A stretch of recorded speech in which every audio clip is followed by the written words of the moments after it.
அஸ்ஸலாமு அலைக்கும் வரஹ்மத்துல்லாஹ். அபிசீனியாவிற்கு ஹிஜ்ரத் செய்தல். மக்கமா நகரத்தில் ஆரம்ப காலகட்டத்தில் இஸ்லாத்தை ஏற்றவர்களுக்கு கடுமையான சித்திரவதைக்கும் துன்பத்திற்கும் ஆளாக்கப்பட்டார்கள். அங்கு இஸ்லாமிய நெறிமுறைப்படி வாழ்வது அப்பொழுது நெருக்கடியாகவே இருந்து வந்தது. இஸ்லாத்தை ஏற்று சித்திரவதைக்கு ஆளாகி வரும் சஹாபாக்களை எப்படி காப்பாற்றுவது என்பதே நபிகள் பெருமானார் ஸல்லல்லாஹு அலைஹி வஸல்லம் அவர்களின் சிந்தனையாக இருந்தது. இந்த நிலையில்தான் பெருமானார் ஸல்லல்லாஹு அலைஹி வஸல்லம் அவர்கள் சஹாபாக்களின் சிலரை தேர்ந்தெடுத்து அபிசீனியாவிற்கு ஹிஜ்ரத் செய்யும்படி வழிகாட்டினார்கள். சஹாபாக்களின் ஒரு ஜமாத் அபிசீனியாவிற்கு ஹிஜ்ரத் செய்கின்றது. இதை கேள்விப்பட்ட மக்கா காஃபிர்கள் அவர்களை அங்கும் நிம்மதியாக வாழவிடக்கூடாது என்ற கெட்ட எண்ணத்தில் கூடி ஆலோசித்து அறிவாற்றலில் பேச்சாற்றலில் கை தேர்ந்தவர்களான அம்ர் இப்னு ஆஸ் இவர் பிற்காலத்தில் இஸ்லாத்தை ஏற்றார் மற்றும் அப்துல்லாஹ் இப்னு ரபீஆ ஆகிய இருவரை தேர்ந்தெடுத்து அனுப்பி வைக்கின்றார்கள். இந்த இருவரும் விலை உயர்ந்த அத்தர் பேரிச்சம்பழங்கள் போன்ற அன்பளிப்புகளை எடுத்துக்கொண்டு அபிசீனியாவிற்கு புறப்படுகின்றனர்.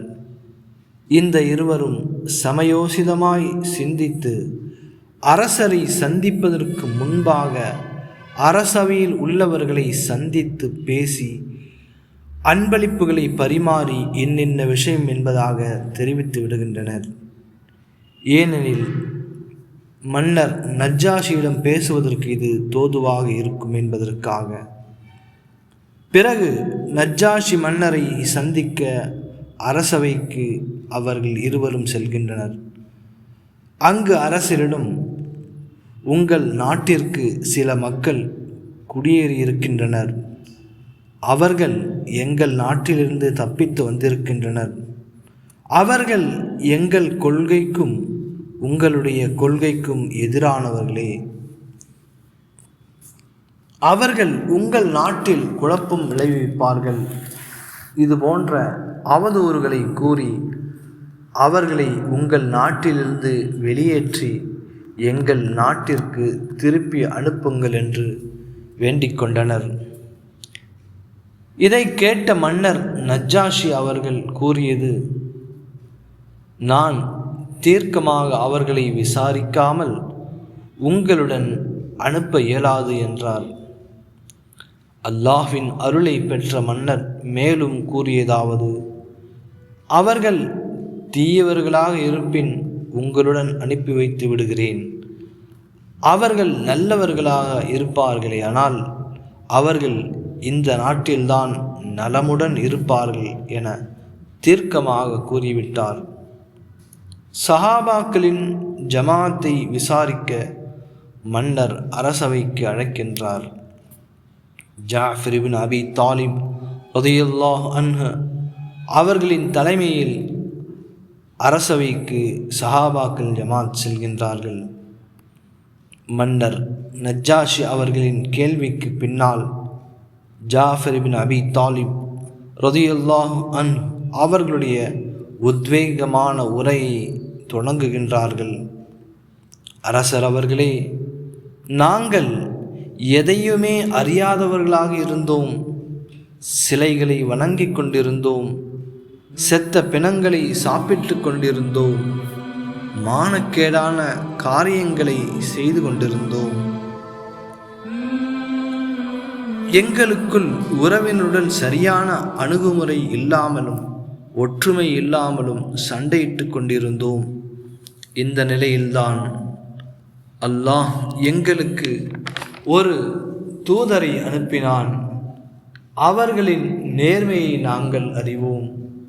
அவர்களின் பாரம்பரியத்தை உண்மையும் நாங்கள் அறிவோம். அவர்களின் பரிசுத்த வாழ்க்கை எங்களுக்கு தெரியும்.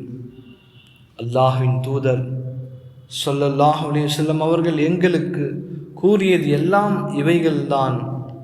எங்களை அல்லாஹ்வை மட்டும் வணங்கச் சொன்னார். அவனுக்கு எதையும் இணை வைக்காதீர்கள் என்றார்.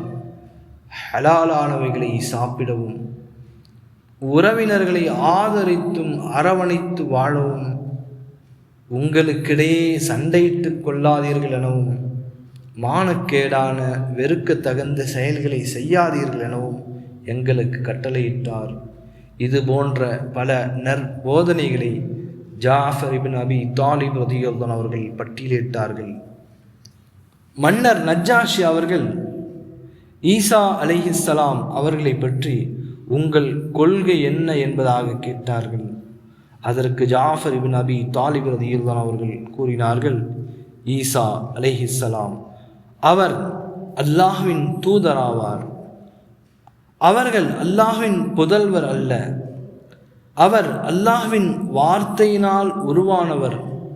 அவர் அல்லாஹ்வின் மார்க்கத்தை மக்களுக்கு எடுத்துச் சொன்னார். நாங்கள் எதை கூறிக்கொண்டிருக்கின்றோமோ அதே அவரும் கூறக்கூடியவராக இருந்தார். மேலும் மன்னர் அவர்கள் கேட்டார்கள், நீங்கள் கூறும் உங்கள் தூதருக்கு இறக்கப்பட்ட வேதத்தை ஓதி காட்ட வேண்டிக் கொண்டார். அதற்கு ஜாஃபர் இப்னு அபி தாலிப் ரலியல்லாஹு அன்ஹு அவர்கள் சூரா மரியமை ஓதி காட்டினார்கள். காஃப் ஹா யா ஐன் ஸாத் ذிக்ரு ரஹ்மதி ரப்பிக அப்தஹு ஜக்கரியா. உமது இறைவன் ஜக்கரியாவிற்கு செய்த அருளை நினைவு கூறுவீராக என தொடரும். இந்த திருவசனங்களை தொடர்ந்து ஓதி காட்டினார்கள். இதை கேட்ட நஜ்ஜாஷி மன்னரின் கண்கள் கண்ணீரை வடித்தது. இது மூசா அலைஹிஸ்ஸலாம் அவர்களுக்கு வேதம் வழங்கிய இறைவனிடமிருந்து அருளப்பட்டதை போன்று இருக்கின்றது. மேலும் மன்னர் கூறினார், நீங்கள் எங்கள் நாட்டில் அடைக்கலம் பெற்றுவிட்டீர்கள், தாராளமாக இங்கு தங்கலாம் என்றார். சூரா மரியம் மன்னரின் மனதை மாற்றியது. அவர் இஸ்லாத்தை ஏற்பதற்கும் காரணமாகவும் இருந்தது. பிற்காலத்தில் மன்னர் நஜ்ஜாஷி அவர்கள் இறந்த செய்தி பெருமானார் ஸல்லல்லாஹு அலைஹி வஸல்லம் அவர்களுக்கு தெரிவிக்கப்பட்ட பொழுது அன்னலார் ஸல்லல்லாஹு அலைஹி வஸல்லம் அவர்கள் சஹாபாக்களை அழைத்து மன்னருக்காக ஜனாசா தொழுகை நடத்தியதாகவும் நபிமொழி தொகுப்புகளில் நாம் பார்க்கின்றோம். அல்லாஹு அக்பர். இறைவன் மிகப்பெரியவன். அல்லாஹ் தான் நாடியவர்களுக்கு நேர்வழியை கொடுக்கின்றான். அல்லாஹ்வின் வேதத்தை யார் படித்தாலும் நிச்சயம் அவர்களுக்கு நேர்வழி உண்டு என்பதற்கு நஜ்ஜாஷி மன்னர் அஸ்ஹமா ரஹ்மஹுல்லாஹ் அவரே மாபெரும் சான்றாகும். வல்ல அல்லாஹ் போதுமானவன். அஸ்ஸலாமு அலைக்கும் வரஹ்மத்துல்லாஹ்.